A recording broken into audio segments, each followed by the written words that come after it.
तो एजेंडा आज तक में एक और धुआंधार सेशन में आप सभी का बहुत स्वागत है।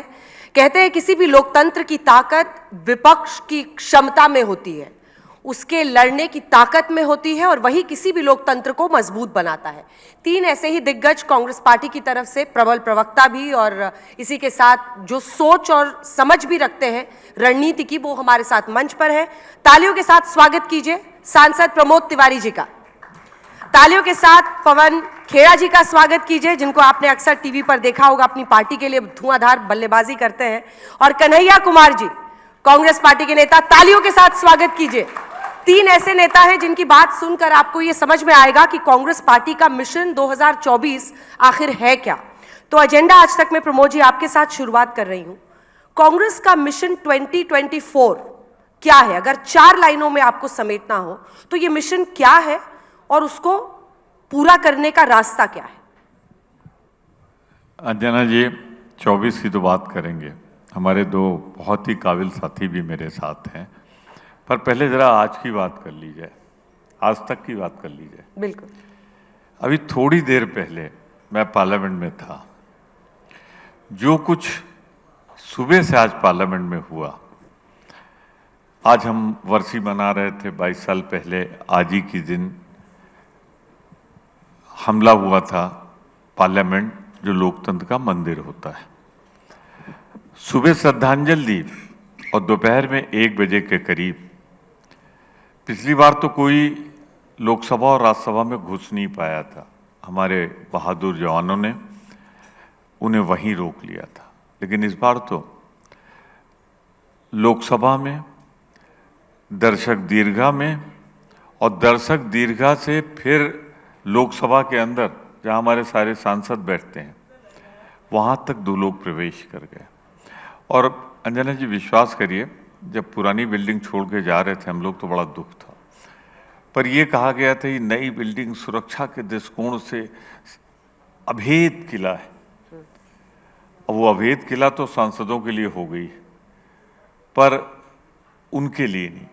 और पहली बार मेरे ख्याल से शायद आज़ादी के पहले एक आध बार हुआ था, यह ना हुआ हो, ब्रिटिश हुकूमत में था, वहाँ वो गए नहीं, उन्होंने बाकायदे बम फेंका, धुआं उड़ाया, पाउडर फेंका, जिससे भी धुआं निकला। तो सबसे बड़ा सवाल तो ये है कि राष्ट्रीय सुरक्षा से जुड़ा हुआ मुद्दा है।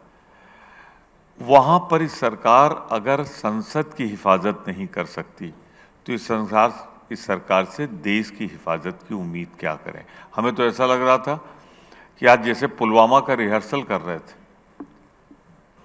इत्तेफाक देखिए ना, दिन कौन सा चुमा। प्रधानमंत्री जी, गृह मंत्री जी आज शपथ दिला रहे हैं, वो है नहीं पार्लियामेंट के अंदर, और उसके बाद वहां पे धमाका किया जा रहा है। तो कहीं पुलवामा का रिहर्सल तो नहीं हो रहा आने वाले अगले 1, 2, 3 महीने में दिखे? मैं समझी नहीं, पुलवामा का रिहर्सल कैसे सर? अब ये तो समय समझाएगा, लेकिन अभी मैं अपने को यहीं तक कन्फाइन रखता हूं कि लोकसभा, जो दुनिया में भारत देश की सबसे सुरक्षा की जगह, जहां सारे सांसद निर्वाचित बैठते हैं, अगर उसकी सुरक्षा ये नहीं कर पाते तो फिर इनसे देश की सुरक्षा की उम्मीद क्या करें। तो ये बड़ा भारी मुद्दा होगा चुनाव में। हम सिर्फ अपनी बात इतनी कह लें कि सरकार की असफलताएं आर्थिक मोर्चे पे, बेरोजगारी पे, महंगाई पर, और जो 10 साल पहले काले धन का वादा किया था आएगा, तो इंतजार ही कर रहे हैं। आपका पहुंच गया हो 15 लाख तो मैं नहीं जानता, मैं तो इंतजार कर रहा हूँ। अभी 2 करोड़ रोजगार का इंतजार मैं एक कॉन्स्टिट्यूंसी रिप्रेजेंट करता हूँ, बहुत दिनों तक करता रहा हूँ, वहाँ के लोग कर रहे हैं, देश के लोग कर रहे हैं, कुछ मिला नहीं, महंगाई बढ़ती जा रही है। आज ही देख रहा था, खुदरा मूल्यों की महंगाई बढ़ी। तो ये सरकार हर मोर्चे पे असफल है।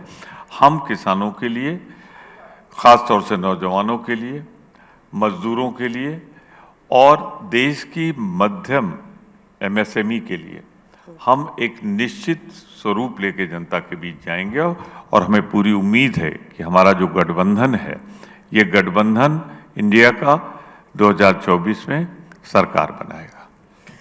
पवन जी, बहुत सारे बिंदु इन्होंने गिनाए और बहुत सारे बिंदु पर आप लोग घेर भी रहे थे बीजेपी को, सरकार को, लेकिन कर्नाटक में जो जीत आप लोगों को मिली और लगा कि जैसे तस्वीर बदल रही है देश की राजनीतिक हवा की, उसमें 5 राज्यों के चुनाव आते आते हिंदी हार्टलैंड से आप वाइप ऑफ हो गए, यानी हटा दिए गए। तेलंगाना, कर्नाटक, हिमाचल प्रदेश, इन 3 राज्यों में अब आपकी सरकार बची है, बीजेपी की 12 राज्यों में हो गई है। ये क्या इशारा करता है? वो कौन सी चीज है जिसकी वजह से बीजेपी आपको लगता है छत्तीसगढ़, राजस्थान, एमपी जीत गई? अंजना जी, ये बात सही है कि जो नतीजे थे वो हमारी आशानुसार नहीं आए। न आपकी आशानुसार एग्जिट पोल्स सही रहे, न हमारी आशानुसार नतीजे सही रहे। आपको और हमें दोनों को आत्ममंथन करना चाहिए। लेकिन इस बात का गर्व ज़रूर है और एक संतुष्टि है कि जो हमारा वोट शेयर है वो 40% के आसपास अभी भी बना हुआ है। तो आप ये कह दें कि उत्तर भारत से कांग्रेस का सफाया हो गया, वो गलत है। हाँ, दक्षिण भारत से भाजपा का सफाया पूरी तरह से हो गया है और उत्तर भारत में 40% पे आज भी हम खड़े हैं। तो इससे ये साबित होता है कि पूरे भारत में शायद कांग्रेस इकलौती ऐसी पार्टी है जिसको आप पैन इंडिया पार्टी आज कह सकते हैं। लेकिन इसके साथ में एक लाइन और बोलना चाहूँगा। जिस तरह का मीडिया नरेंद्र मोदी जी को मिला है, बड़े किस्मत वाले हैं। कसम से कह रहा हूँ, इतनी अच्छी किस्मत लेकर ये प्रधानमंत्री आए हैं। ऐसा मीडिया आप हमें 1 महीने के लिए दे दीजिए और 7 दिन के लिए ऐसी एजेंसीज दे दीजिए, ED, CBI, income tax, CAG, 7 दिन के लिए एजेंसीज और 1 महीने के लिए आज तक। तो यही मांग रहे हैं आपसे। अच्छा, मतलब फिर चुनाव देखिए उसके आपको बाद क्या लड़ना होगा। है, चुनाव आप हारे और सारा का सारा दोष आपको अभी भी लगता है कि मीडिया, एक सेकंड, अब सवाल नहीं पूरा होने देंगे, कि सारा का सारा दोष आप मीडिया पे मर दें, आप मर दें कि एजेंसीज की वजह से हुआ। अरे एजेंसीज की कार्रवाई तो इलेक्शन वोटिंग के जस्ट पहले छत्तीसगढ़ में हुई। पहली बात फिर तो भी ये जनता ने, कि मैं आपको दोष नहीं दे रहा, मैं तो श्रेय दे रहा हूं। नहीं, आप गलत कर रहे हैं। आप जो भी श्रेय कर रहे हैं। लीजिए। क्यों ले श्रेय? आपको लपक के श्रेय ले लेना चाहिए। नहीं, आपको लेना चाहिए कि आप राहुल ये राहुल श्रेय करते हैं, लेकिन राहुल जी जिता नहीं पाते आप हैं। मोदी जी को श्रेय मत दीजिए। आप राहुल राहुल करते अरे हैं, राहुल जी मेहनत जिता आपकी नहीं और पाते हैं। फल ले रहे हैं मोदी जी। फिर वही, ये अच्छी बात थोड़ी है। हारते आप हैं और कहते किसी और ने हरा। मेहनत आप करते हैं, सत्ता में वो आपको बैठे। ऐसा लगता है, आपको ऐसा लगता है कि मेहनत हम लोग कर रहे हैं। पूरी मेहनत वो कर रहे हैं। पार्टी करती आपकी है, मेहनत में कोई वो कमी पार्टी नहीं। करती है। नहीं, वो पार्टी ऐसी करती बात। है जो देखिए, जीतती है। देखिए। क्यों, जब आप कर्नाटक में जीते तब भी हमारी मेहनत थी। अंजना जी, नहीं, 2014 अब मेरे सवाल का जवाब दीजिए ना। मैं अभी दे जब आप सारे कर्नाटक में सवाल। जीते तब भी मीडिया की मेहनत थी। जो आप नहीं पूछोगे उसका भी जवाब दूंगा। रुकिए नहीं, जो ना, पूछ रही हूँ रुकिए वो ना। बता नहीं, दीजिए मैं ना। उसका भी दूंगा और जो नहीं पूछेंगी वो भी दूंगा। रुकिए आप। पहले 2014 तक क्या होता था? पार्टियां चुनाव लड़ती थी, मीडिया निष्पक्ष एक भूमिका निभाता था। 2014 के बाद एक इकोसिस्टम चुनाव लड़ते हैं। एक तरफ अकेली विपक्ष, दूसरी तरफ media, agencies, social media, political party. अब आप देखिए कितनी लेवल प्लेइंग फील्ड है क्या ये? तो ये कह देना, तो मैं तो आपको सिर्फ श्रेय दे रहा हूं, आप इसमें श्रेय लीजिए, कोई गलत बात नहीं है इसमें श्रेय धूल लेने में। चेहरे पर थी, आईना पोंछता रहा, यही अरे आपकी साहब, बीमारी है। अरे साहब, यही आपकी बीमारी है। धूल चेहरे पे थी, आईना पोंछता रहा। शेरो शायरी का जवाब तो मेरे साथी देंगे, नहीं, बड़ा वो अच्छा भी देंगे, बखूबी उनसे भी देंगे। भिड़ेंगे, लेकिन उनसे भी भिड़ेंगे। कांग्रेस, क्योंकि आप तो सिर पे आज बांध के आए हैं कि क्या बोलना आप है। कह लेकिन देती हैं। क्या आप इस मंच पे मुझे बताएंगे कि तीनों राज्यों में कांग्रेस की हार का जिम्मेदार कौन था? देखते हैं आज पवन खेड़ा कितनी ताकत और हिम्मत दिखाते हैं। देखिए साहब, बहुत स्पष्ट है, जिस एजेंडा को लेकर हम लोगों के बीच में उतरते हैं, हो सकता है वो एजेंडा हम लोगों तक नहीं पहुंचा पाते। और पहुंचा क्यों नहीं पाते? फिर से मैं कहूंगा मीडिया, तो आप कहेंगे फिर हमारा नाम ले लिया। विपक्ष और मीडिया का चोली दामन का साथ है। आज का विपक्ष अनाथ है, ये आप मानिए। इसलिए कहता हूं, 3 कांग्रेस के नेताओं को मंच पर बिठा रखा है। रुक जाइए। 3 कांग्रेस पार्टी के नेताओं को हमने मंच पर बिठा रखा है। रुक जाइए, आप तो 6 और ले आइए बीजेपी के, उनको भी हम झेल लेंगे, आप चिंता मत करिए। आप सुन लीजिए पहले मेरी बात, पहले सुन लीजिए। कांग्रेस हारी, आप ये बात कर रही है। अरे लोकतंत्र हार रहा है, उसकी चिंता आपको क्यों नहीं है? ये जो चुनाव के नतीजे आते हैं, इसमें तो चलिए एक पार्टी हारती है, एक जीत जाती है, आपका एग्जिट पोल हार जाता है, आप जीत जाते हैं, चलता है ये सब। लेकिन जो बड़ी हार हो रही है वो लोकतंत्र की हो रही है, उस पर आपका ध्यान क्यों नहीं है? कैसे चुनाव आयोग बनेगा आपने देखा कल पार्लियामेंट में? क्या इस तरीके से चुनाव आयुक्त बनाए जाएंगे? अगर ये कांग्रेस सरकार के दौरान होता तो आज नेशन विद अन्ना करके अंजना ओम कश्यप सुबह से रात तक चैनल पे चलाती और सड़क पर अन्ना हजारे आ जाते। क्यों नहीं आते अन्ना हजारे, क्यों नहीं चलाती अंजना ओम कश्यप, बताइए मुझे जरा। ये स्थिति है आज इस देश की, इससे आप कब तक बच सकते हैं? अकेला अनाथ विपक्ष लड़ रहा है और हमें गर्व है कि हम लड़ रहे हैं और लड़ते रहेंगे, मरने के दम तक लड़ते रहेंगे। हारे या जीते लड़ेंगे। नाखून कटा के शहीद मत बनिए बेवजह की। कर्नाटक आप जीतते हैं, कर्नाटक जीतते हैं तो हम लोग आप ही का गुणगान गाते हैं। जरा सा नाखून आप भी कटा लीजिए ना, जरा सा नाखून आप भी कटा लीजिए, देखिए लोकतंत्र में रक्त कैसे बहेगा। अरे सर, लोकतंत्र में की हत्या हो रही है और आपको यहाँ ये मजाक सूझ रहा है? नहीं, आप मजाक कर रहे हैं क्योंकि आप सारा मजाक नहीं कर रहे। अंजना जी, हम तो कह रहे हैं और पे डाल रहे हैं। थोड़ा नाखून आप भी कटा लीजिए। दो स्पीकर और हैं, इनको भी थोड़ा मौका दे दीजिए पवन जी। आज तो पवन जी आवेश में, और अच्छी बात है लोकतंत्र में जब विपक्ष की ताकत हम लोग देखते हैं आवाज में। 3 नेताओं को हमने इसीलिए मंच दिया है क्योंकि आप लोग ये चाहते थे कि आपस में ही आप लोग आए और बात करें। लेकिन कर्नाटक आप जीतते हैं तब लोकतंत्र की हार नहीं होती है, आप हिमाचल जीतते हैं तो लोकतंत्र की हार नहीं होती है, वहां आपको ईवीएम नहीं जिताता है, लेकिन अन्य राज्यों में जरा कन्हैया जी नहीं, आपने ऐसी टिप्पणी की। जब हम कर्नाटक जीतते हैं, भाजपा कर्नाटक हारती है तो किसकी हार होती है? नहीं साहब, तब मोदी जी की हार नहीं होती। तब अंजना जी के मुंह पर ऐसे शिकन्ने आ जाती है जब उनको कहते हैं मोदी जी हार गए। नहीं साहब, मोदी जी नहीं हारे, पवन जी कर्नाटक के मुख्यमंत्री हारे हैं। पवन जी एक सेकंड नहीं, एक सेकंड, अब आपको सुनना होगा क्योंकि आप ये नहीं, ये स्टेज आप हाईजैक नहीं कर सकते। सॉरी, नहीं, आप हाईजैक कर रहे हैं, आप हाईजैक कर रहे हैं क्योंकि वहां पर मुख्यमंत्री के चेहरे पर बीजेपी चुनाव लड़ी थी। की शाम को कहते हैं कि मुख्यमंत्री के चेहरे पर चुनाव लड़ी हार जाती है तो लोकसभा में कोई असर नहीं पड़ेगा। कन्हैया जी माइक उठा जब असली रिजल्ट आता है तो कहते हैं साहब आज अच्छा हुआ, लगता है पवन जी को बाकी चैनलों पे मौका मिल नहीं रहा है, तभी माइक नहीं छोड़ रहे हैं यहाँ पे। अच्छी बात है, लेकिन पवन जी अपनी आवाज इतनी मजबूत करिए कि जनता आपकी बातों को समझे, उसके बाद स्वीकारे भी। खाली यहाँ पर आकर सोच रहे हैं कि 4-5 बैट बॉल खेल लूंगा, अगर मीडिया हस्तक्षेप बंद कर दे तो जनता हमारी बात सुनने को तैयार है। हस्तक्षेप नहीं करता है, आप नहीं सुनने दे रहे। साक्षी है कि 3 यहाँ पर कांग्रेस के नेता बैठे हैं, प्रमोद तिवारी जी और कन्हैया जी को आप बोलने नहीं दे रहे हैं। हम इंतजार करते, ले आइए 6 भाजपा वालों को, चलिए लाइए। कन्हैया जी को बोलने नहीं दे रहे हैं, आज आप ही ने उनकी बोली बंद कर दी है।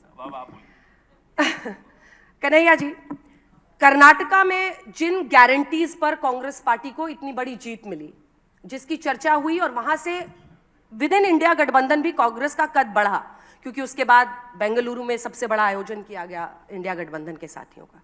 ये कांग्रेस की जो गारंटीज थी कर्नाटक में, वो मोदी की गारंटी कब बन गई, क्यों बन गई और कैसे सफल हो गई 3 राज्यों में? पहले तो अंजना जी आपका बहुत शुक्रिया और आज तक की पूरी टीम को कि आप लोग ये अच्छा प्रोग्राम कराते हैं। और मैं स्वागत करता हूं हमारे पार्टी के दोनों वरिष्ठ नेता का और सभी आपके दर्शकों का। आपके प्रश्न का जवाब मैं दूंगा। सबसे पहली बात तो ये कि आप बार बार ये कह रहे हैं कि हमने कांग्रेस पार्टी के 3 नेताओं को बुलाया है, तो अब 3 बुलाएं, 6 बुलाएं, 60 बुलाएं, लेकिन अगर हम एक पार्टी के नेता हैं तो हम सबसे एक ही सवाल पूछा जाएगा।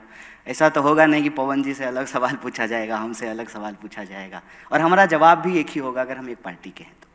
और दूसरी बात, आपने कहा कि मीडिया पे दोष मत मढ़िए, बिल्कुल ठीक बात है। आज तक तो हम लोग यही पढ़े थे कि मीडिया लोकतंत्र का चौथा स्तंभ है और मीडिया अक्सर विपक्ष के साथ होता है, कोई सवाल जो है वो सत्ता से पूछता है। मुझे इस पे कोई गिला शिकवा नहीं है, क्योंकि आपने एक शायरी पढ़ी थी तो हम भी एक पढ़ देते हैं आपके लिए कि हमने इस दौर के अंदाज निराले देखे, फैसला कत्ल का कातिल के हवाले देखे। तो कोई बात नहीं है, ये वक्त की बात है और बिल्कुल आप पे कोई दोषारोपण नहीं है, गिला शिकवा नहीं है। और आपने कहा कि कांग्रेस पार्टी हार गए, आप बीच में ये भी कहा आपने कि राहुल गांधी हार गए। कांग्रेस पार्टी हारे, राहुल गांधी हारे, ये 2 अलग अलग चीज़ नहीं है, ये एक ही बात है। पार्टी की जीत में राहुल जी की जीत है और पार्टी के हार में राहुल जी की हार है। राहुल जी की जीत से जो है पार्टी की जीत जुड़ी हुई है, ये अलग अलग चीज़ नहीं है। और इस बात में कोई दो राय नहीं है कि संख्या बल के हिसाब से हम देखें तो परिणाम जो है हमारे पक्ष में नहीं है।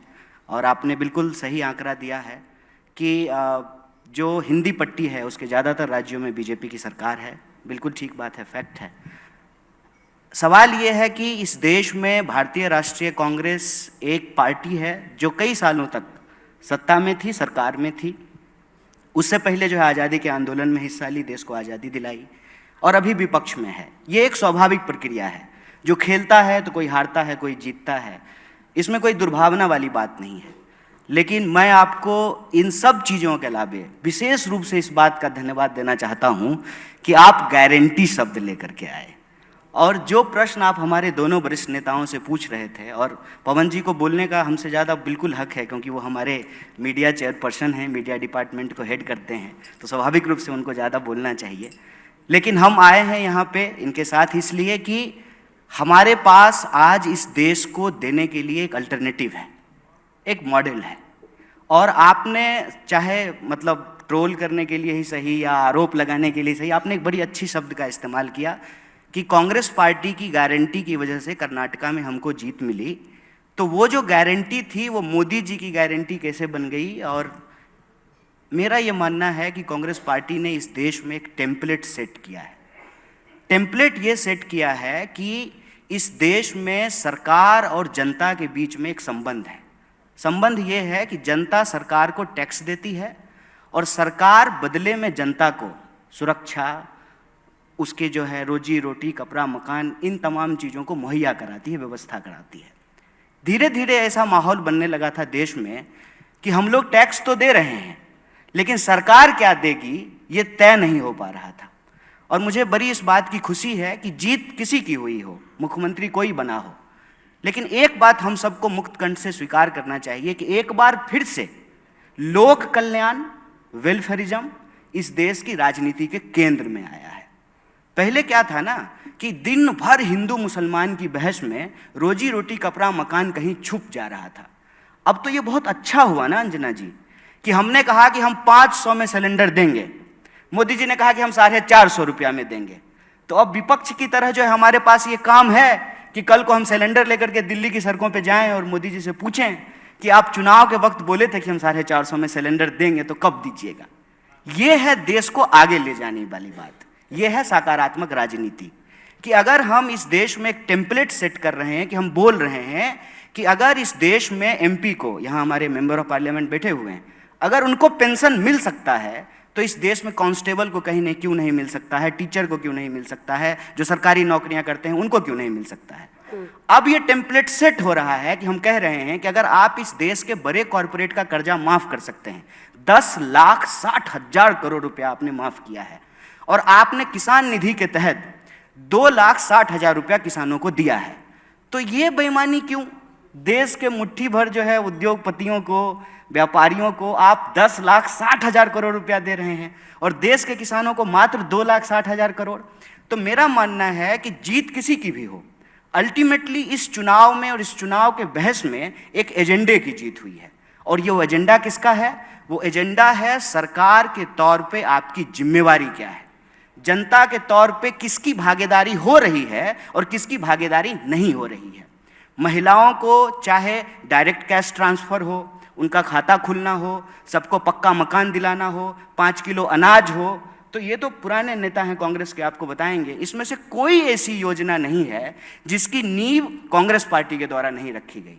इंदिरा आवास योजना के तहत गरीबों का पक्का मकान बनाया जाता था, पीडीएस सिस्टम के तहत जो है गरीबों को जो है अनाज दिया जाता था, और डायरेक्ट कैश ट्रांसफर करने के लिए इस देश में आधार की योजना लाई गई। पहली बार ऐसा हुआ कि बायलैटरल एंट्री से कांग्रेस पार्टी एक ब्यूरोक्रेसी का सिस्टम लेके आई कि हम आधार कार्ड बनवाएंगे, सबका खाता खुलवाएंगे और डायरेक्ट कैश ट्रांसफर करेंगे। और मैं आपको याद दिला दूं कि 2019 में कांग्रेस पार्टी का जो एजेंडा था उसमें राहुल जी ने बार बार एक योजना की बात की थी, उन्होंने न्याय की बात की थी कि पूरी दुनिया में जब यूनिवर्सल इनकम की बात हो रही है, अगर हम ये कह रहे हैं कि दुनिया में भारत जो है फास्टेस्ट ग्रोइंग इकोनॉमी है, 5 ट्रिलियन की इकोनॉमी हम बन जाएंगे, तो फिर हमको ये देखना पड़ेगा कि धन का बंटवारा क्या है। जैसे अगर हम ये देखेंगे ना, अगर हम आज तक चला रहे हैं मान लीजिए, या ललन टॉप चला रहे हैं, तो अंजना जी को कितना सैलरी मिल रहा है, और अंजना जी का दफ्तर साफ करने वाला जो स्वीपर है उसको कितनी सैलरी मिल रहा है। एक अंजना जी की सैलरी में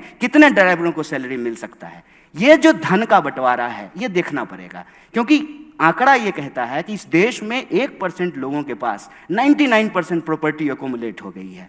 तो 99% जो लोग हैं उनके पास जो है दोबारा रोजी के लिए, रोजगार के लिए, शिक्षा के लिए, कपड़े के लिए, उनके बच्चों के जो है भविष्य के लिए सरकार क्या उपलब्ध कराएगी। और मैं बहुत खुश हूं इस बात से, चुनावी परिणाम जो भी हो, कि एजेंडा कांग्रेस पार्टी का जीता है।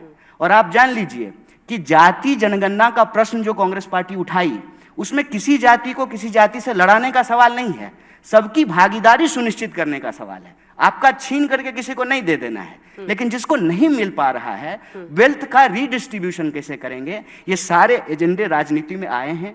देश के नौजवान इस पे बात कर रहे हैं। और विपक्ष ने जो यह सवाल उठाया, जो गारंटी की बात की, फ्री बिजली देंगे, महिलाओं को फ्री बस यात्रा कराएंगे, 500 रुपये में सिलेंडर देंगे, डायरेक्ट कैश ट्रांसफर करेंगे, किसानों का कर्जा माफ करेंगे, जो लोन लेकर के स्टूडेंट पढ़े हैं उनका लोन कम करेंगे, रोजगार की गारंटी करेंगे, यूनिवर्सल इनकम के आधार पर न्याय योजना लेकर के आएंगे। इन सवालों से ये हुआ है कि मोदी जी को भी राजस्थान में कन्हैया लाल करते करते ये कहना पड़ा कि हम 450 में सिलेंडर देंगे। और जब एक बार मोदी जी ने कह दिया, तो जो सवाल पूछ रहे थे प्रमोद जी, वो सवाल अब हम भी पूछ सकते हैं फिर से, कि आपने तो कहा था कि हम 15 लाख आपके खाते में पहुंचाएंगे, हर साल 2 करोड़ नौकरी देंगे, आपने कहा था कि 2022 तक पक्का मकान बना देंगे, बुलेट ट्रेन कब चलेगा। तो देश के लोगों का सवाल राजनीति के केंद्र में रहेगा। और हमारा मानना है कि इस परिणाम को ऐसे देखना चाहिए कि कांग्रेस पार्टी ने जो टेम्पलेट सेट किया है इस देश में वेलफेयरिज्म का, भागीदारी का, सबके न्याय का, उसकी जीत हुई है। प्रमोद जी, लेकिन अगर हम 5 राज्यों के नतीजों को देखें, 12 मंत्री थे शिवराज सिंह चौहान के, 12 मंत्री including home minister Narottam Mishra हार गए। क्यों ट्रांसलेट नहीं हो पाया? क्या आपको लगता है कि जिस तरह से एमपी में कोशिशें करनी चाहिए थी, उसको और बेटर किया जा सकता था? अखिलेश वखिलेश कह देना कमलनाथ का एक सेटबैक बन गया, क्योंकि 71 सीटें थी जिस पर समाजवादी पार्टी अलग से लड़ी। क्या 2024 के रनअप में एमपी, राजस्थान, छत्तीसगढ़ को आप किस तरह से आंकते हैं? क्या रणनीति में कुछ और बदलाव के साथ चुनाव में जाया जा सकता था? देखिए, मैं एक चीज कहूं, आज से ठीक 5 साल पहले इन 3 राज्यों में हम चुनाव जीते थे, और उसके बाद लोकसभा के चुनाव में भारतीय जनता पार्टी जीत गई थी। तो हो सकता है वही इतिहास फिर दोहराया जाए। 2 बातें मैं जरूर और कहना चाहता हूँ। 40% वाली बात पवन जी ने कही, मैं उसका समर्थन करता हूँ। उसमें एक चीज और जोड़ देता हूं कि कई राज्यों में हमारा प्रतिशत बढ़ा है पिछली बार से जब ने सरकार बनाई थी। और कुल अगर वोट जोड़ लें तेलंगाना और सारे, तो हम 10 लाख वोटों से ज्यादा से जीते हैं। फिर आगे अगर हम एक और नजरिए से इसको देखें, तो ये चुनाव में इंडिया का वोट नहीं शामिल था, इस चुनाव में कांग्रेस का वोट था, गठबंधन नहीं हुआ था। लोकसभा के चुनाव में हम गठबंधन पर जाने का संकल्प लेकर चल रहे हैं। तो अगर दूसरे घटकों का 10% भी है और वो ट्रांसफर हो जाता है ईमानदारी से, तो हम 50% का बैरियर क्रॉस कर जाएंगे। तो उसके बाद शायद पुराना इतिहास दोहराया जाए कि विधानसभाओं में कांग्रेस जीती थी, सरकार बीजेपी ने बनाई, इन तीनों राज्यों में हम एमपी नहीं मिले हमें, और ये उलट सकता है इस बार अगर, क्योंकि जो ये 3 राज्यों में घटक हैं और हमारे, वो काफी मजबूत हैं, तो उनके वोट के बगैर हम लड़े थे। ये भी हम शायद अब और मजबूती के साथ सब मिलजुल कर लड़े। और मुझे खुशी है कि पार्टी का डिप्टी लीडर होने के नाते मुझे हर बैठक में जाने का मौका मिलता है। तो जो अपोजिशन की रोज बैठकें होती, कल भी है, अभी 19 को बैठक होगी दल के नेताओं की, आज हम फ्लोर लीडर से बात करते हैं, हमारा संकल्प और मजबूत हुआ है। हम इससे उत्साहित हैं कि अगर कांग्रेस अकेले लड़कर 40% ला सकती है, तो फिर इंडिया गठबंधन के साथ 10% इसमें बढ़ा देना कोई बहुत मुश्किल काम नहीं होगा।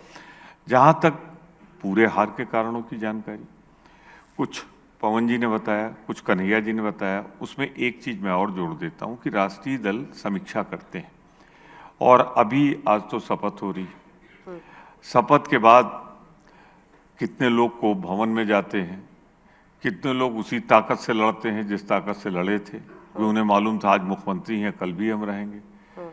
तो बहुत सी बातें होंगी, पर एक चीज मैं आपको बता दूं, बहुत ही विनम्रता के साथ मैं कह रहा हूं, इसे अलग से मत लीजिएगा। देश के हालात जो हो गए हैं उसमें अब परिवर्तन जरूरी है। अब मोदी जी ये नहीं कह सकते कि उनके लिए केक वॉक है सब कुछ। सामने जो लोग खड़े हैं वो दृढ़ इरादे के साथ खड़े हैं, उन्हें विचलित नहीं कर पा रहे हैं। ईडी सीबीआई का जितना दुरुपयोग हो सकता था हो चुका, इनकम टैक्स का जितना दुरुपयोग होता था हो चुका। लेकिन मैं यहाँ पवन जी की बात से सहमत हूँ कि हाँ, चाहे जो परिस्थितियाँ आए, देश बचाना है, लोकतंत्र बचाना है तो हमें करना पड़ेगा। पुलवामा का जो आप सवाल पूछ रहे थे, किस बेसिस पे आप कह रहे हैं, पुलवामा में बारूद कहाँ से आया था, ये आज तक एविडेंस मिली? किसकी जिम्मेदारी थी? चुनाव के ठीक पहले हुआ था। आज ये पार्लियामेंट में कूदने का फैसला भी ठीक उसी के पहले हुआ है। वो आदमी वहाँ अगर जा सकता था पाउडर लेके, तो बम लेके भी जा सकता था। वो क्या कोई नैतिक जिम्मेदारी गृह मंत्री जी नहीं लेंगे कि उनका फेल्यूर है? क्योंकि वहाँ का अंदर की सुरक्षा सीआईएसएफ के जिम्मे है, फिर सीआरपीएफ के जिम्मे है। कोई जंगल में ये सब नहीं हुआ है, उस जगह हुआ जहाँ सारे कैमरे लगे हुए थे, सबके एक एक मिनट की पहले तो नहीं आई हैं, अब जो फोटो आ रही है वो देख लीजिए। तो ये राष्ट्रीय सुरक्षा के मुद्दे पर, और एक जो कन्हैया जी का बड़ा फेवरेट टॉपिक है, मैं उसको बल देता हूँ कि ये देश की दौलत क्या ये 14 घरानों के लिए? सारी संपत्ति 70% जिस तरीके से सिमट गई वहां पर, क्या ये कभी जो एजेंसीज हैं, जो लोग चंद दिनों में कहां से कहां पहुंच गए, उनके यहां भी रुक करेगी? तो कुल मिला के अगर देखा जाए तो इस समय जितना दुरुपयोग सत्ता का हो सकता है, उसका नग्न तांडव हो रहा है। और अब ये समय आ गया है कि आम जनता ठगा महसूस कर रही है। ईवीएम का सवाल अब हम नहीं उठा रहे हैं, जनता उठा रही है। बहुत से लोग पूछ रहे हैं, ठगे हुए से हैं कि हमारे गांव में तो कहीं भाजपा थी नहीं, उस पोलिंग बूथ पे हम हारे हुए हैं, तो कुछ तो कारण होगा। मैं इसे नहीं मानता। मैंने अपनी जिंदगी में 11 चुनाव लड़े, भगवान की दया से 11 जीते हैं। मैं थोड़ा, मेरा भी अंदाजा है, मैं छत्तीसगढ़ में कैसे हमारे, मेरे समझ में नहीं आ रहा है। मध्य प्रदेश में जहाँ, अच्छा चलिए हम गलत हो गए, आप तो नहीं गलत होती कभी ना, आपका आकलन कैसे गलत हो गया? तो कुछ न कुछ तो कहीं ना कहीं बहुत सी चीजें सोचने के लिए सवाल हैं, सवाल हैं। एग्जिट पोल कई बार सही ठहरता है, कई बार गलत। एमपी में हम सही ठहरे, ये सच है कि कुछ जगहों पर हमारा भटक गया। आप फिर से एक बार हेलमेट लगाए हुए और हार्ड पैड्स के साथ आज जो पवन जी एकदम आवेश में है, पवन जी के पास चलते हैं फिर से। पवन जी, अच्छा है आपका जो अग्रेशन है वो अच्छा है, लेकिन ये अग्रेशन सिर्फ इंस्टीट्यूशंस पर निकालने की बजाय अगर यही ताकत और ऊर्जा इस बात में इस्तेमाल हो कि जनता को हम कैसे कन्विंस करें। ये प्रश्न इसलिए क्योंकि आप एजेंसीज का मुद्दा बार बार उठाते हैं। उसी दौरान वैभव गहलोत रिजॉर्ट वाला इशू, जिसमें यहां पर रेड्स हो रही थी, और वहां पर महादेव ऐप पर छत्तीसगढ़ में, कमलनाथ जी पर ऐसा कुछ एमपी में स्पेसिफिक नहीं था, लेकिन बावजूद इसके इन राज्यों में उनकी जीत होती है। अब पीएम ने मनी हाइस्ट करके धीरज साहू के जरिए टारगेट किया है कि अगर हवा हवाई है तो ये नोट गिनने वाली मशीनें गर्म हो रही हैं भाई। 353 करोड़ और 3 किलो सोना। एक मिनट मैं आपका जवाब दे दूं इस पे, अगर आप इजाजत दें तो। आप जरूर दीजिए, पवन जी के भी। तो जब मशीनें गर्म हो जाएं, हाँ। तो जरा ठंडी तस्वीरें भी देख लिया कीजिए। हाँ। आप ही ने दिखाया था, आप ही के चैनल पे मैंने देखा था कि किसी नेशनल पार्टी का राष्ट्रीय अध्यक्ष नोट गिनता हुआ कैमरे पे पकड़ा गया है, तो भारतीय जनता पार्टी का नाम ले लूं, बंगारू लक्ष्मण। इस पर वो कहते हैं कि हमने उसके बाद से उनका करियर खत्म ही हो गया, उनको हटा दिया गया। बात तो होगी ना, करियर हो सकता है जिनके यहाँ मिली उनका भी खत्म हो जाए। सवाल ये है कि वो एक सांसद थे, उनका अपना बिजनेस था, उनको जवाब देना है। पर मैं आगे एक बात बढ़ के पूछ रहा हूँ, ये भी इत्तेफाक था कि एक सांसद के यहाँ निकला तो इतना हंगामा है, वो जवाब दें। कांग्रेस पार्टी ने कहा आप जवाब दीजिए। पर एक बात पूछूं, वो जुदेव जी का भी मैंने आप ही के चैनल पे देखा था। पैसा खुदा तो नहीं, पैसा खुदा तो नहीं, खुदा से कम तो नहीं। तो क्या राजनीति सब कुछ इसी पे डिसाइड होगी? वो जवाब दें, बात होगी। पर यही लोग जो इनकी मशीनें गर्म हुई हैं ना, चली जाएं बड़े लोगों के यहाँ, तो मशीन तो छोड़ दीजिए, बुलडोजर भी लगा दीजिएगा तो पैसे नहीं गिन पाइएगा। पवन जी, नोटबंदी के बाद कौन सा कोऑपरेटिव बैंक था अहमदाबाद का जिसमें सबसे ज्यादा नोट बदले गए? किसका था वो? कौन उसका डायरेक्टर था? मैं नाम लूंगा तो शायद आपको एडवर्टीजमेंट्स मिलनी बंद हो जाएंगी। महेश शाह 14,000 करोड़ जिसने ब्लैक मनी डिस्क्लोज किया, वो लापता हो गए। वो कौन थे? किसके नज़दीक थे? प्रधानमंत्री को आजकल उन्होंने शायद कोई नया आदमी रखा है जो ट्विटर देखता है उनका, उसके साथ थोड़ी बैठक करनी चाहिए उनको शायद पता ही नहीं वो क्या ट्वीट कर रहे हैं। आप बार बार कह रही हैं कि साहब चुनाव हार गए, आप जनता तक मैसेज नहीं ले जा पा रहे। मैं आपसे एक सवाल पूछता हूं अंजना जी, सवाल तो वैसे आप पूछती हैं लेकिन मैं भी एक पूछूंगा आपसे। आज से 2 महीने पहले आपने कितने कार्यक्रम किए, महिला आरक्षण, प्रधानमंत्री तो सबसे महान मसीहा हैं महिलाओं के, 3 राज्यों में मुख्यमंत्री बने। अरे अपनी पार्टी में कोई महिला नहीं मिली होंगी, अंजना जी को ही बना देते। वसुंधरा राजे का में क्या कमी थी, उन्हें नहीं बनाएंगे। कांग्रेस पार्टी ने तो तीनों राज्यों में महिला मुख्यमंत्री दिए हैं। नहीं हमारी तो अभी जीते ही नहीं, आप ही कह रहे हैं। आपको ही सुप्रिया श्रीनेत को बना देते आप। नहीं हमारी तो कितनी महिलाएं कैसे हैं? बनाते बताइए, हार रहे फिर भी बना लेते। अभी नहीं हुआ, वो वक्त आएगा। अगर मोदी जी ऐसे ही चलते रहे तो वो वक्त भी आएगा कि भाजपा हार जाए फिर भी मुख्यमंत्री बना देगी। अभी वो वक्त नहीं आया। ये वाली कॉमेडी सही मुझे बैठी एक नहीं बात सर। बताइए, हाँ। मुझे एक बात बताइए, शीला दीक्षित यहां 3 टर्म्स थी मुख्यमंत्री, पहली प्रधानमंत्री इस देश की महिला किसने दी? मोदी जी कम से कम महिला आरक्षण का इतना बड़ा झुंझुना आप सबके हाथ में पकड़ाकर, अब मौका आया था तो वसुंधरा जी को घर पे बैठा दिया। आप लोग भी कमाल के हैं। एग्जिट पोल के दिन तो नड्डा जी का चेहरा दिखा रहे थे जब बीजेपी हार रही है, जब सही नतीजे आने लगे तो मोदी जी का चेहरा फिर से सामने आ गया। अरे साहब आप लोग भी तो इस नशे से बाहर आइए, फिर देखिए देश कैसे रिस्पॉन्ड करता है हमारे में। मैं बार बार ये दोहराता हूं, हम आपके बगैर अधूरे हैं, मोदी जी भी आपके बगैर अधूरे हैं, ये मैं मानता हूं। नशे में आप हैं सर। हम क्या नशे में, हमारा आप तो नशा आप लोग सब रोज उतारते हो। आप संस्थानों पर उंगली उठाते रहेंगे। सब संस्थानों पर ही हमला हो रहा है अंजना जी। जब हमला संस्थानों पर हो रहा है, जब मीडिया की निष्पक्षता पर हमला हो रहा है, तो हम क्या सवाल भी नहीं उठाएं? या अब उस पर भी आपत्ति है आपको कि सवाल क्यों उठा रहे हैं? लगता है ऐसा आपको लगता है? आप अभी पूछ लीजिए लोगों को लगता है कि इस मीडिया भ्रम में निष्पक्ष है या नहीं है? इस भ्रम में जीते हुए आपके लिए मुश्किलें और बढ़ेंगी। मुझे तो लगता है कि आपके नेताओं में काबिलियत है कि वो आपके लिए चुनाव जीत सकते हैं। क्यों नहीं जीत पा रहे हैं ये बताना आपका काम है, लेकिन आप नेताओं पर मंथन करने को तैयार नहीं है, स्ट्रैटेजी पर मंथन करने को तैयार नहीं है। हम सही नहीं अपना जितना मंथन करना है जरूर करेंगे अंजना जी। सिर्फ एक आग्रह हमने आपसे कर्नाटक पे बोला, एक आग्रह भ्रष्टाचार का नाम टिक गया। जब मेरी बारी आती है अंजना जी को मेरी आवाज इतनी नापसंद है कि खुद ही बोलती चली। नहीं, क्योंकि आप अंजना अंजना कर रहे हैं, आप ऑब्सेस्ड हो रहे हैं मुझसे। आप एंकर हैं, आप अंजना से इतने ऑब्सेस्ड हैं। मैं क्या फिर मैं क्या बोलूं? अरुण पुरी जी का नाम लूं, राज चंगप्पा जी का नाम लूं, राहुल कंवल जी का नाम लूं, किसका नाम लूं बताओ? मैं सबका नाम ले लेता हूं। नहीं, आपको नाम लेने की जरूरत नहीं है। आप कांग्रेस के बिहाफ पे आए हैं, आप जवाब दीजिए। चलिए नाम नहीं लेते। मैडम तो कह सकते हैं। मैडम मीडिया भी थोड़ा आत्ममंथन कर ले तो क्या बुराई है, देश के लिए अच्छा होगा। कर लीजिए ना आत्ममंथन, हमारा भी आग्रह मान लीजिए। हम तो जितनी बार आप कहते हैं आत्ममंथन करिए हम करते हैं, आपकी हर सलाह मानते हैं। हम चुनाव हारते हैं तब भी मानते हैं, चुनाव जीतते हैं तब भी मानते हैं। हम तो मीडिया को सम्मान करते हैं। जब हम सरकार में थे, प्रमोद तिवारी जी तब भी सत्ता में थे, पूछिए इनसे। कन्हैया कुमार जी तो तब भी जूझ रहे थे सरकार के खिलाफ।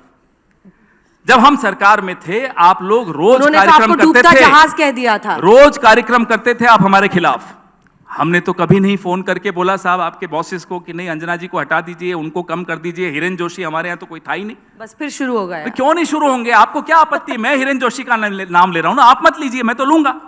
मैं विपक्ष में हूं, मैं नाम भी नहीं लूं कि कौन है जो आज मीडिया की हत्या कर रहा है। मैं नाम लूंगा, मुझे कोई डर नहीं है। रोक लेंगे एक बार और हवाई जहाज से उतार लेंगे, मुझे उतार लें। जब मुझे डर नहीं है तो आपको सुनने में क्यों डर लगता है? मुझे बोलने में डर रहा है। यहाँ पर हम तो पूछ रहे थे धीरज साहू, मैं आप सब जो यहाँ बैठे हैं इनको चुनौती देता हूं, इनके मोबाइल उठाकर देख लीजिए मीडिया वालों के। सुबह हिरेन जोशी जी का फोन मैसेज आ जाता है, एजेंडा सेट हो जाता है। बस शुरू। चुनौती है ये मेरी। मैंने देखे हैं वो मैसेजेस, ऐसे नहीं बोल रहा हूं मैं, जिम्मेदारी से बोल रहा हूं। 15 साल में सरकार में इनसे बहादुर तो प्रमोद जी आप निकले। आपने धीरज साहू पे जवाब दिया। धीरज साहू पे भी जवाब दूंगा। तो थोड़ी बहादुरी आप दिखाइए कि जब मैं आईना दिखा रहा हूं तो आईना देखिए, आप भी बहादुरी दिखाइए। मैं आईना दिखाने ही आया हूं यहाँ, मैं आया हूं तो दिखाऊंगा। अब आइए धीरज साहू पर। मैंने उसका सबसे पहले जवाब आपको दिया। महेश शाह, एक और शाह का भी नाम लेते लेते रह गया, अमित शाह। किसका बैंक है वो जिसमें सबसे ज्यादा नोटबंदी में नोट बदले गए? मैं तो 2 शाह का नाम ले लिया। आप सुनने की हिम्मत है आपकी? दोनों शाहों का नाम धीरज साहू बोल रहे हैं। धीरज साहू का तो हमारे प्रमोद जी ने भी जवाब दे दिया, मैंने शुरू में ही जवाब दे दिया। अरे जिनका पैसा है उनसे पूछे ना, हमसे क्यों पूछ रहे हैं आप? वो तो ठीक है, लेकिन ये सवाल नोटबंदी का perception सवाल है। आपने क्यों नहीं पूछा उस कोऑपरेटिव बैंक से? हम तो ये पूछ रहे हैं, कहाँ है महेश शाह? पूछिए ना, जवाब दिलवाइए ना हमें। सवाल परसेप्शन का है, इसके अरे साहब, बावजूद मोदी क्यों जीत रहे हैं? आप परसेप्शन की बात जनता कर को रहे हो, मैं क्यों नहीं तथ्य दे रहा हूं convince कर पा आपको। रहे? It's facts versus perception, I am giving you facts. Why are you scared of facing these facts? किसी ने ऑडियंस से कहा भूख हड़ताल पे तो बैठो आप लोग। कब बैठे थे क्या मोदी जी भूख हड़ताल पे, प्रधानमंत्री बनने से पहले? अब मीडिया को कहिए अन्ना हजारे ढूंढे एक और, जैसे इन्होंने पहले ढूंढा था आरएसएस के साथ मिलकर। हमने ढूंढा था भाई, हम तो जैसे मोदी जी आए, अन्ना हजारे बैठे, वहां अरविंद जी बन गए, यहां मोदी जी बन गए। आप किसी अन्ना को लाइए, हम बन जाएंगे, चिंता क्यों कर रहे हैं आप? कोई किसी अन्ना को ला नहीं सकता। नहीं, हमें सब मालूम है कौन अन्ना लाया पैदा था। होते हैं और अन्ना के तरह और लोग अन्ना पैदा आंदोलन में होते हैं जब और लोग फिर सो जुड़ते जाते हैं। हैं। पवन जी, आंदोलन को आप बिलिटल मत कीजिए, क्योंकि उस बहुत आंदोलन बढ़िया। में क्या जो भी है, नहीं, जो मैं भी नहीं है, बिलिटल करूंगा। उस आंदोलन से कईयों की दुकान चली, हाँ, ये भी मीडिया सही में भी है। कईयों की दुकान चली, ये भी सही है। पॉलिटिक्स में भी कईयों की दुकान चली, सही इसलिए मैं उसको बिलिटिल नहीं कर रहा हूं। लोकतंत्र की ताकत आंदोलन होते हैं, ठीक। लेकिन उस आंदोलन के पीछे मीडिया का भी एक बड़ा हाथ था। आज वो मीडिया कहां है? मैं सिर्फ ये पूछ रहा हूं, आज वो अन्ना हजारे कहां है? मतलब मैं आप सिर्फ ये पूछ रहा हूं। आप चाहते हैं कि मीडिया आपको जिता दे? नहीं, मीडिया तो न जिताता है न हराता है, आप ही कह रही हैं। तो आप बात परसेप्शन की हो रही है, आप ही कह रही हैं। तो मीडिया जो परसेप्शन बना रहा है आप विपक्ष के बारे में, राहुल गांधी जी के बारे में, मोदी जी के बारे में, आप उस पर भी तो थोड़ा सवाल उठाइए कि ये परसेप्शन आप किस आधार पर बना रही हैं?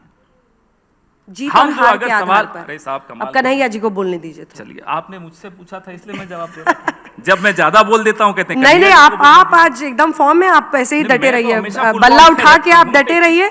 बस ये जरूर कीजिए कि कभी कभी जब बंद कमरों में बैठे तो अपने नेताओं को भी आईना दिखाते हम रहिए। सब जगह सब आईना एक दूसरे को कन्हैया जी। दिखाते रहते हैं, लेकिन अभी यहां हम बैठे हैं तो मीडिया से भी कुछ सवाल पूछेंगे। रेवंत रेड्डी सीएम बने हैं वो तेलंगाना के, और उन्होंने कहा आपको खुशी हुई ना? अब क्योंकि जरूर, आप तो हमने उनका निष्पक्ष सबसे हैं। पहले इंटरव्यू किया था। नहीं, आप निष्पक्ष हैं तो आपको खुशी हुई होगी। पवन जी उस समय पता नहीं टीवी देखते नहीं तो देखते, रेवंत रेड्डी जी पवन का जी पहला जीतेंगे तो इंटरव्यू आपको मैंने ही खुशी किया होगी था। कि नहीं? पवन जी जब जीतेंगे आपको खुशी होगी ना? आप निष्पक्ष हैं। आप पवन जी को पार्टी का अध्यक्ष बनाइए, पार्टी का अध्यक्ष तो बनाइए। अभी बने हुए हैं सारे ना। फैसले ले ही रहे हैं वो मीडिया के। मतलब वो अभी अध्यक्ष एक बने हुए हैं, बन जाएंगे भविष्य में, ऐसा क्या अब है? आपको इसमें भी आपत्ति में नहीं मीडिया के फैसले ले रहा हूं? नहीं, बिल्कुल नहीं। नहीं, कन्हैया जी। अंजना जी आज निष्पक्ष हैं और आज हमको मौका आज निष्पक्ष है नहीं, हम लोग अच्छा, सदा निष्पक्ष रहते हैं, हैं। निष्पक्ष हैं, हाँ माफ कीजिए। रेवंत रेड्डी सीएम बने जी। और आपके युवा नेता वहां पर, वो हालांकि एबीवीपी से शुरुआत की थी उन्होंने, गौ पूजा करते हुए वो वोटिंग वाले दिन गए और ये किए। कांग्रेस के जो रीजनल लीडर्स हैं वो सॉफ्ट हिंदुत्व को अपना रहे हैं, क्योंकि बीजेपी हिंदुत्व, राष्ट्रवाद और अब तमाम जितनी भी स्कीम्स हैं, चाहे वो लाडली बहना स्कीम हो, 450 में सिलेंडर हो, ये तीनों को मिलाकर जनता के बीच में पहुंच रही है। तो आपके क्षेत्रीय नेता सॉफ्ट हिंदुत्व को, चाहे वहां पर हनुमान जी का मंदिर बनाना हो कमलनाथ जी का, या फिर एक यात्रा हनुमान जी के लिए निकालनी हो, या फिर धीरेन्द्र शास्त्री के कदमों में जाकर ये कहना हो कि हिंदू राष्ट्र होना चाहिए, क्या कांग्रेस के लिए भी ये एक बड़ा मैसेजिंग है कि अल्टीमेटली आपको ये कॉकटेल अब इंडिया में बनाना पड़ेगा? Hindu majoritarianism is to stay. देखिए, आप मैंने इस देश की आध्यात्मिक परंपरा को कॉकटेल कह रहे हैं, ये तो ठीक बात नहीं है। इस देश में ज़्यादातर लोग हिंदू हैं, हिंदू रीति रिवाज को मानते हैं। यहाँ ही हम लोग 3 लोग बैठे हुए हैं, तो क्या प्रैक्टिस करते हैं उसको छोड़ दीजिए, लेकिन सबके नाम से ही पता चल रहा है कि हिंदू हैं। मेरा तो नाम कन्हैया है, आपका अंजना है, अंजनी पुत्र पवन सुत नामा। तो कहने का पॉइंट ये है कि जब आप इसको एक राजनीतिक दल या विचारधारा से जोड़ते हैं तो उसमें एक फ़र्क होता है। जैसे हर पुरुष पुरुषवादी नहीं होता है, वैसे ही हर हिंदू जो उस आध्यात्म में भरोसा करता है, जीने के तरीके में भरोसा करता है, पाप पुण्य सही गलत स्वर्ग नरक को मानता है, वो भी जो है ना हिंदूवादी नहीं होता है। ये एक राजनीतिक विचारधारा है। अगर आप राजनीतिक विचारधारा की बात कर रहे हैं, अगर मैं सही हूँ, तो राजनीतिक विचारधारा में ना ये सॉफ्ट और हार्ड नहीं कहना चाहिए। ये मीडिया के द्वारा गढ़ा गया टर्म है। जहर जहर होता है, सांप का बच्चा भी उतना ही जहरीला होता है जितना वयस्क होता है। और हम लोग कोई क्रीम थोड़ी बेच रहे हैं मैडम, कि मुंह में लगाने का अलग क्रीम, तलवा में लगाने का अलग क्रीम, ये थोड़ी होता है। एक राजनीतिक विचारधारा है वो, और वो राजनीतिक विचारधारा जिसको आपने कहा कि हिंदुत्ववादी, उसको बीजेपी रिप्रेजेंट करती है। लेकिन कांग्रेस पार्टी हिंदुइज्म, जो इस देश का सांस्कृतिक इतिहास है, जो आध्यात्मिक परंपरा है, उसको हमेशा से मानती है। सत्यमेव जयते हमारे देश के राष्ट्रीय चिन्ह पे लिखा हुआ है, तो ये बीजेपी के पैदा होने से पहले से लिखा हुआ है ना। 1980 में बीजेपी बनी है, देश को 47 में आज़ादी मिली, 50 में संविधान लागू हुआ। तो जो भी आपको परंपरा दिखती है वो परंपरा तो चली आ रही है, और ये कांग्रेस पार्टी के बनने से भी पहले से चली आ रही है, ये गांधी जी के पहले से भी चली आ रही है। तो देश के 5000 साल के इतिहास को इस तरीके से हमको ना तू मैं की बहस में जो है रिड्यूस नहीं करना चाहिए। और कांग्रेस पार्टी ने कभी भी इस देश में किसी भी धर्म को कमतर करके नहीं आंका है। सर्वधर्म समभाव जो गांधीवादी चिंतन है उसको रिप्रेजेंट किया है। रघुपति राघव राजा राम, पतित पावन सीताराम, ईश्वर अल्लाह तेरो नाम, सबको सन्मति दे भगवान। हम सुखी, संसार सुखी तो हम सुखी, ये भारतीय चिंतन परंपरा है। मेरे ख्याल से उसको कॉकटेल आपको नहीं कहना चाहिए, ये शब्द नहीं कहना चाहिए आपको। और राजनीतिक जीत के लिए हम कहते हैं कि रणनीति जब हम बना रहे हों तो एक बात का खास ध्यान रखना चाहिए कि कीचड़ से कीचड़ को नहीं साफ किया जाता है। भाजपा को हराने के लिए हमको भाजपा जैसा हो जाने का जरूरत नहीं है। रही बात जनता की, तो जनता के जीवन में धर्म उसका एक पक्ष होता है। किसी भी धर्म का कोई व्यक्ति हो, भूख सबको लगती है, डर सबको लगता है, घर की जरूरत सबको होती है, नौकरी सबको चाहिए होता है। ये जो एक नया सगुफा आज के दिन में छोड़ा गया है ना, कि अपना सीना मत देखो, पेट और पीठ जो है ना दोनों सटक करके एक हो गए हैं, प्रधानमंत्री का सीना नाप रहे हैं। आसपास जो घटनाएं घट रही हैं उसको नहीं देखेंगे, नाली में ढक्कन नहीं है वो नहीं देख रहे हैं, स्कूल में टीचर नहीं है वो नहीं देख रहे हैं, सड़कें नहीं बनी है, अनाज जो है लोगों को खाने के लिए नहीं मिल रहा है, लोग भूख से सो रहे हैं। पढ़ने लिखने के बावजूद, अंजना जी बधाई हो आपको, आप जो है जामिया से पढ़ करके इतने बड़े चैनल में इतनी बड़ी एंकर बन गई। आज जो आपके जूनियर हैं जो पढ़ रहे हैं, दर दर भटक रहे हैं बेचारे, उनको नौकरियां नहीं मिल रही है। एलुमनाई मीट में जाइएगा तो पूछिएगा, 45 साल में देश में सबसे ज़्यादा बेरोजगारी है। ये सवाल है, इस सवाल पे हमको बार बार आना पड़ेगा। अलग बात है कि जो पवन जी थोड़ा तल्ख हो जा रहे हैं, लेकिन उनका रंज इसी बात से है। आपने कहा ना कि हम ऑब्सेस्ड हो रहे हैं पवन जी, हमसे आपसे ऑब्सेस्ड नहीं हो रहे हैं। सवाल ये है कि मीडिया के बारे में आज तक हम लोग यही जानते समझते आए थे कि मीडिया निष्पक्ष होता है। उसको उतनी ही खुशी होगी जब बीजेपी जीतेगी और उतनी ही खुशी होगी जब कांग्रेस जीतेगी। सरकार किसी भी की हो, सवाल पूछना है, प्रधानमंत्री कोई भी हो, उनसे प्रश्न करेंगे। इतनी ही सी तो बात कह रहे हैं, लेकिन आप भी टची हो रहे हैं, बुरा मान जा रहे हैं। कोई टची नहीं हो रहा है, आप चिंता ना करें, वो और लोग होंगे जो टची होते होंगे। लेकिन प्रमोद जी, आपकी इजाजत से पवन जी से एक और सवाल है मेरा, उसके बाद मैं आपके पास आ जाती हूँ। ठीक है प्रमोद जी? नहीं सर, आप रहिए, क्योंकि अगला सवाल इसलिए मैं उनसे करना चाहती हूँ क्योंकि यहाँ पर दोनों ही दो हिस्से हैं। अब आज की राजनीति ऐसी है जहाँ पर लोगों की जिंदगी में, चाय की दुकान पर, स्कूल, कॉलेज, पाठशाला, दफ्तर, हर जगह लोगों की विचारधारा में एक गहरी खाई जैसी है, एक इस तरफ है, एक उस तरफ है। ये जीवन की बहुत बड़ी सच्चाई आज की पॉलिटिक्स में है। आप कहते हैं कि फला आदमी ऐसे मैसेज करता है, फला आदमी के कहने पे आप लोग सब कुछ करते हैं। आप भी इसी वजह से मनमानी करते हुए कहते हैं कि हम इतने पत्रकारों से बात करेंगे, हम इतने पत्रकारों से बात नहीं करेंगे। आप मुझ पर स्टेज पर कोशिश करते हैं कि आप बरस पड़े मीडिया पर मेरे बहाने, आप भी एक दबाव बनाने की कोशिश करते हैं। तो फिर कैसे अलग हैं आप दोनों? जब असहयोग आंदोलन गांधी जी कर रहे थे तो क्या वो दबाव बना रहे थे? ये असहयोग आंदोलन है।